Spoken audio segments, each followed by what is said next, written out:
Museo Nacional del Aire y del Espacio de la institución Smithsonian es el museo más visitado del mundo. Posee una colección que incluye las aeronaves y naves espaciales más importantes de la historia. Naves aéreas que fueron diseñadas, construidas y tripuladas por hombres y mujeres que han ampliado las fronteras.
Se había logrado el primer objetivo.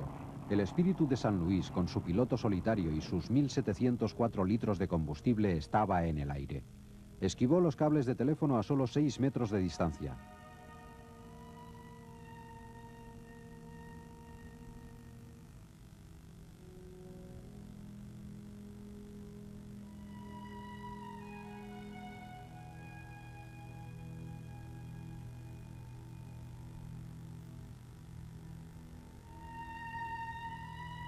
Lindbergh se dirigió hacia Nueva Escocia, volando bajo por encima de las olas. Había turbulencias y le preocupaba que las alas no pudieran resistir los bandazos.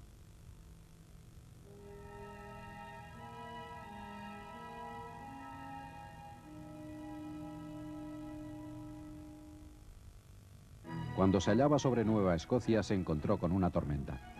Luchó durante media hora hasta que el viento cambió y amainó el temporal.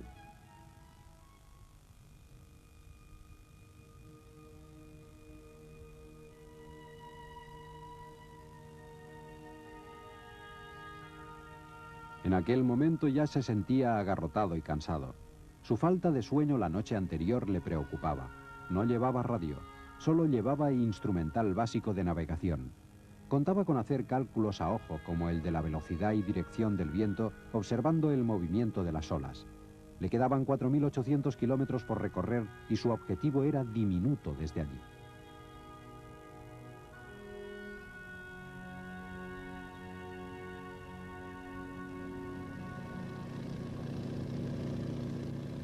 Solo en la cabina, con el motor zumbando, luchaba para vencer el sueño. El Espíritu de San Luis requería toda su atención. Solo el control de combustible ya era una ardua tarea. Tenía que mantener el equilibrio del avión alternando el consumo de combustible de los distintos depósitos.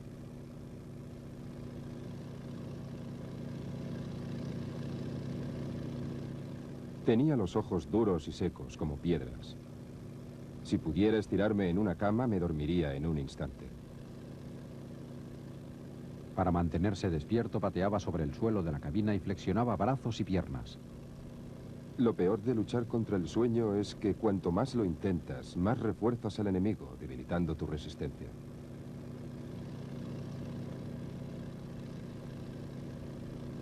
Aparte del tablero de mandos que tenía enfrente de él, no había nada más que pudiera estimularle la vista. A causa del enorme depósito de combustible no tenía prácticamente visión delantera y el periscopio, ideado por un joven operario de la fábrica Ryan, solo era útil en tierra. Durante toda la noche tuvo sueño que vencer.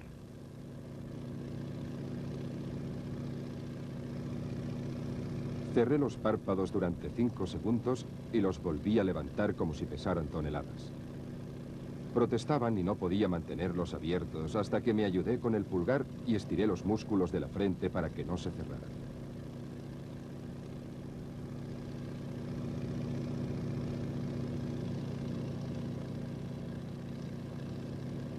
Se formó hielo en las alas y tuvo que cambiar el rumbo para evitar las nubes. Las brújulas hacían cosas raras y no estaba seguro de su posición.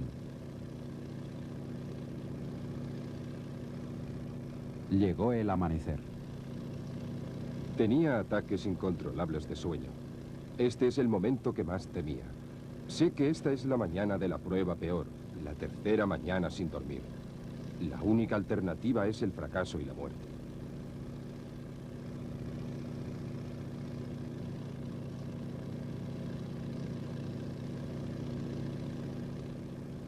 Tras 20 horas de vuelo, descendió por debajo de las nubes para comprobar su posición. Le preocupaba que con los cambios de rumbo podía haber cometido errores de navegación. Empezó a pensar que estaba más al sur de su destino. Solo soy capaz de sostener el avión en vuelo manteniendo vagamente el rumbo que fijé hace algunas horas. No me quedan más energías. Se pegó un puñetazo para seguir despierto. No hay alternativa, sino la muerte y el fracaso.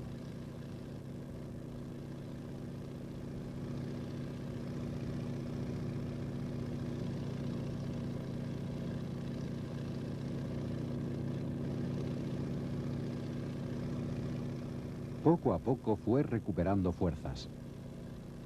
He estado colgando del abismo de la eternidad, agarrado al reborde con la punta de los dedos. Me estoy sobreponiendo. Estoy entrando en sí.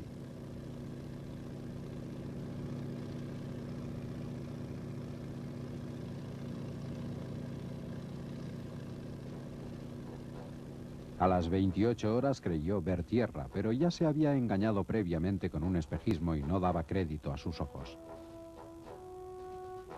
Pero era tierra. Miró el mapa. Era la costa oeste de Irlanda, Dingle Bay. Solo se había desviado 5 kilómetros de su rumbo y se había adelantado 2 horas y media sobre el horario previsto.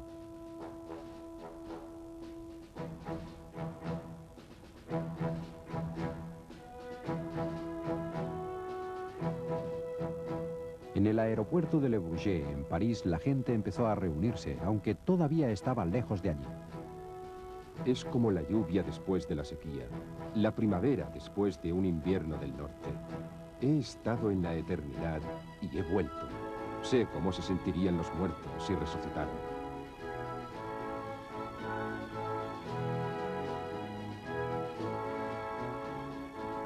33 horas, 30 minutos, 29 segundos y 9 centésimas de segundo después de haber salido, aterrizó delante de un numeroso público en Le Bourget y tuvo que rodar por la pista entre el gentío que le daba la bienvenida. 2 aviadores franceses y un varón belga se lo llevaron a un hangar oscuro. Su hazaña en el asiento de mimbre del espíritu de San Luis había terminado y su vida había cambiado más allá de lo que podía imaginar.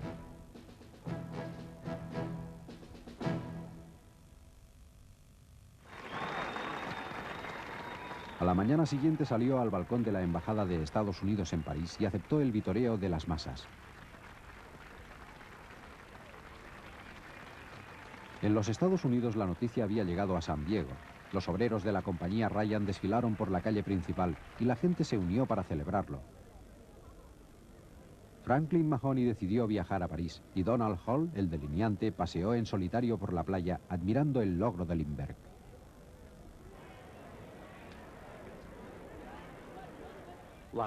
Mucha gente había sobrevolado el Atlántico anteriormente, pero él lo había hecho solo, con estilo y en las circunstancias apropiadas. Y creo que esto es lo que hace que este vuelo destaque especialmente más que otra cosa. El carácter especial que dio la personalidad de Lindbergh a ese vuelo. Lindbergh entró por su propio pie en la inmortalidad. Sí, creo que es increíble lo que ese hombre hizo, especialmente el hecho de que no había dormido la noche anterior y logró mantenerse despierto y volar durante 33 horas y media y llegar a la costa irlandesa con un desvío de rumbo de solo 5 kilómetros, pasando penalidades meteorológicas. En mi opinión, fue un logro increíble. La primera condecoración que recibió Lindbergh fue la Legión de Honor francesa, otorgada por el presidente Duverger. En esta fotografía puede apreciarse en sus ojos la falta de sueño. Tuvo que plegarse a las exigencias de la fama, pero Lindbergh no se relajó. Salió de París hacia el primer destino de lo que había de ser una larga gira triunfal.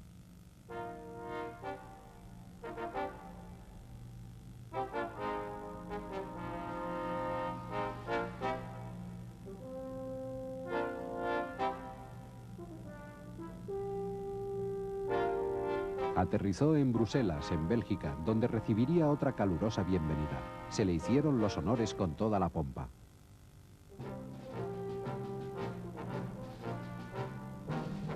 En pocos días el mundo de Charles Lindbergh había sufrido un cambio radical.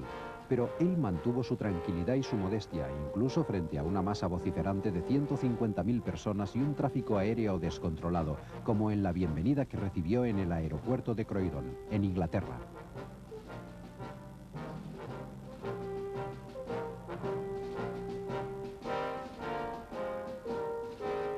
Lindbergh había dado al mundo una pequeña muestra del enorme potencial que ofrecía el transporte aéreo. El hecho de haberlo conseguido en solitario, en un avión de un solo motor, le dio un estatus legendario. De pronto, las puertas de los poderosos estaban abiertas para él.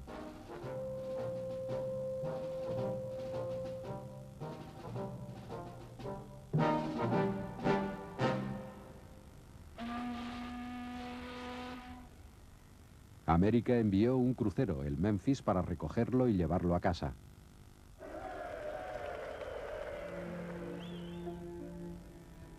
El viaje por mar a través del Atlántico fue la primera oportunidad que tuvo para descansar desde que salió de Nueva York. Lo aprovechó bien.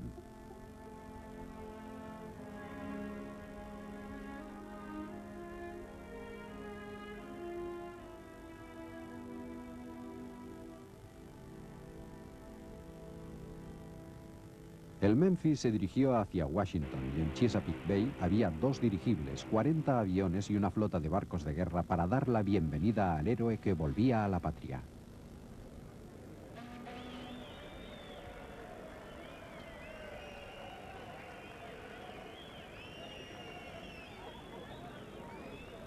Cuando el Memphis atracó en el muelle de la Navy en Washington, la primera persona que fue escoltada por la pasarela fue la señora Lindbergh, ansiosa por reunirse con su hijo.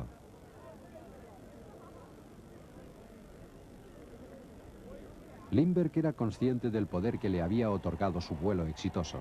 Podía utilizar su fama y para él era evidente que se trataba de promocionar la aviación en América y en el mundo entero.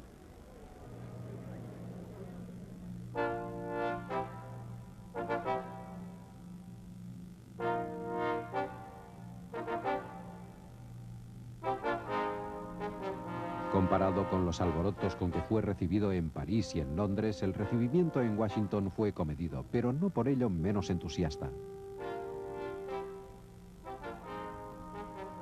En el monumento erigido a George Washington fue recibido por el presidente Coolidge y la élite política de la capital de la nación.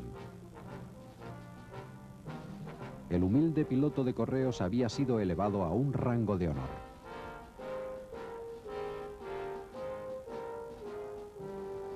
El presidente Coolidge le condecoró con la Cruz de Distinción Aérea.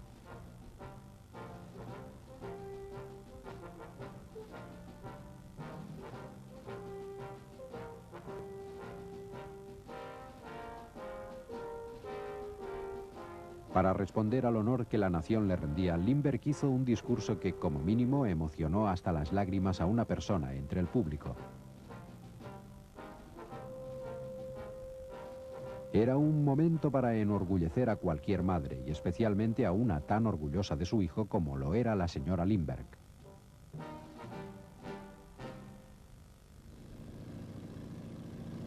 En Nueva York, un puerto repleto de todo tipo de embarcaciones imaginables esperaba la llegada de Lindbergh desde Washington.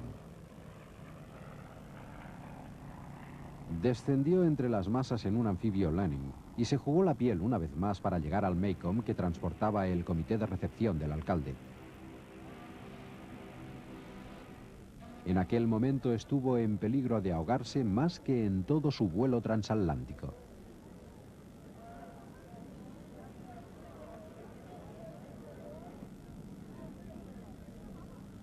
Una vez restablecido el equilibrio, le ofrecieron una bienvenida de un calibre nunca visto hasta entonces en América.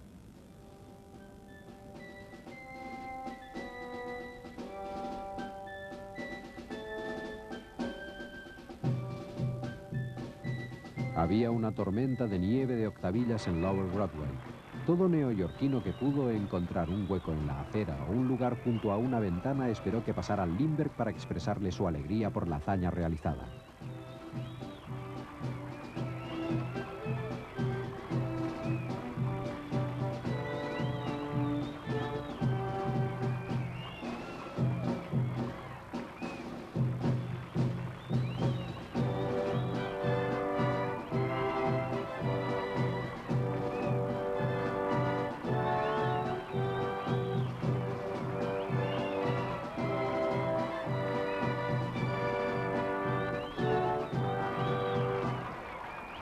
Hacía un mes, Lindbergh había volado a esta ciudad en calidad de competidor en la carrera por ser el primero en cruzar el Atlántico en solitario. En una mañana lúgubre de hacía 3 semanas despegó del aeropuerto Roosevelt, observado por apenas un centenar de personas.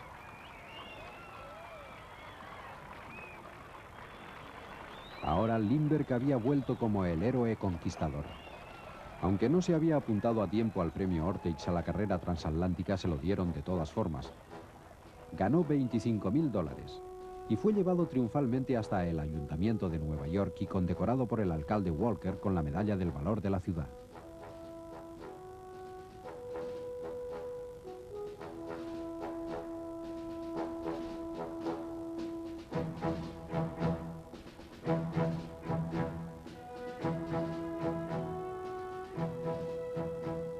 Tan solo 3 semanas antes estaba solo sobre el Atlántico en el Espíritu de San Luis. Ahora, este hombre discreto y callado está rodeado de más gente de la que ha visto en toda su vida. En la Quinta Avenida hay una gran fiesta.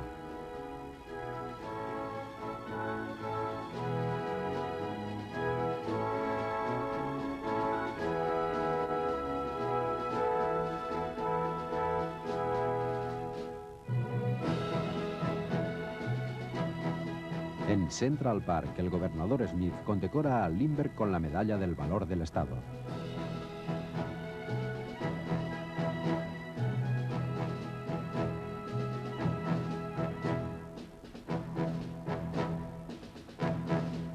Charles Lindbergh hace entonces algo importante. Habiendo conseguido un aura legendaria, aprovecha la oportunidad para adelantarse en su visión de un mundo donde los viajes aéreos serán algo cotidiano. Se da cuenta de que ha adquirido el poder para excitar la imaginación del público y dar el impulso necesario al transporte aéreo gracias a su proeza.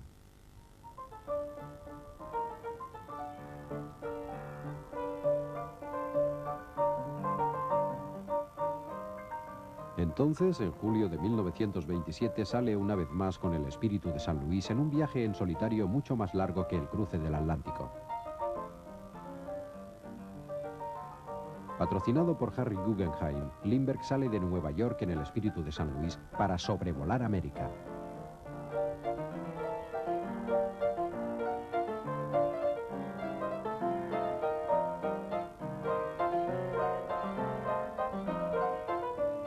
Tiene 68 escalas nocturnas. Ejercita la habilidad adquirida como piloto de correos y acróbata aéreo, debiendo aterrizar y despegar de pistas pequeñas y nuevas para él. El 21 de septiembre vuelve al lugar de nacimiento del Espíritu de San Luis, San Diego.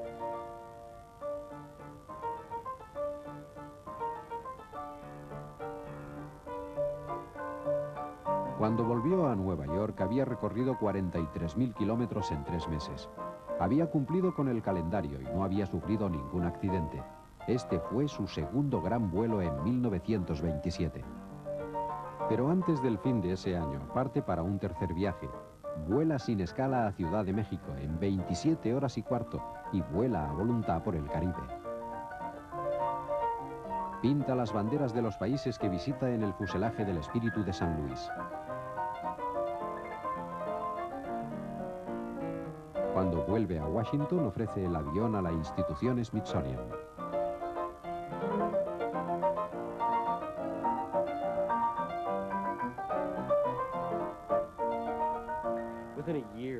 Al año de su vuelo sacaron una nueva edición del manual para jóvenes, el manual de los Boy Scouts, y aparecía George Washington, Daniel Boone y Charles Lindbergh. Entiende, representaba el progreso para la gente, el americano, una especie de extensión del espíritu americano plasmado en las nuevas máquinas. Se desarrolló toda una industria Lindbergh. Esta es la colección de Willis Allen, de San Diego.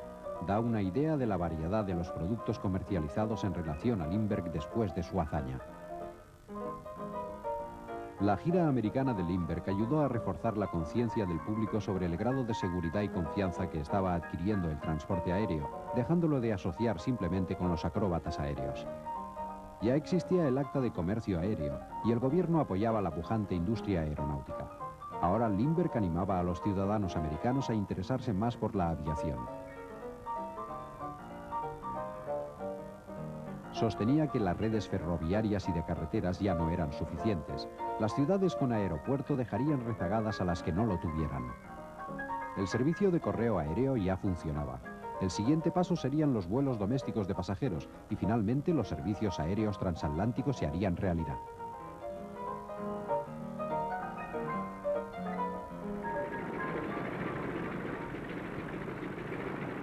¿Y cómo acabó la historia en San Diego?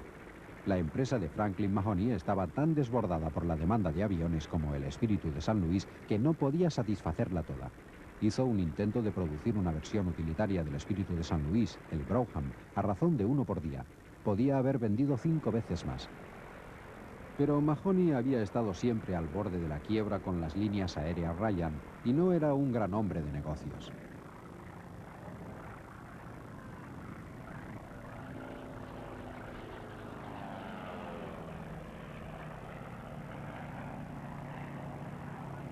A pesar de sus problemas empresariales, en abril de 1928 presentó un nuevo modelo Ryan B1X Brougham a Charles Lindbergh. Poco después, Mahoney vendió la empresa a un grupo de empresarios de San Luis, entre los que había alguno de los primeros patrocinadores de Lindbergh. La gente ha preguntado si otra persona hubiera realizado ese vuelo transatlántico. Alguien no tan perfecto como Lindbergh, si le hubiera sucedido lo mismo que a Lindbergh. La respuesta es que no. Creo que el carácter de Lindbergh, su personalidad, jugaron un papel importante en todo el revuelo que se creó en torno a su viaje.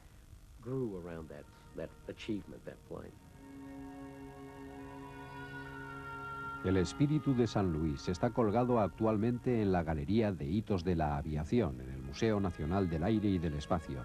Un recuerdo de la visión y el coraje de Charles Lindbergh.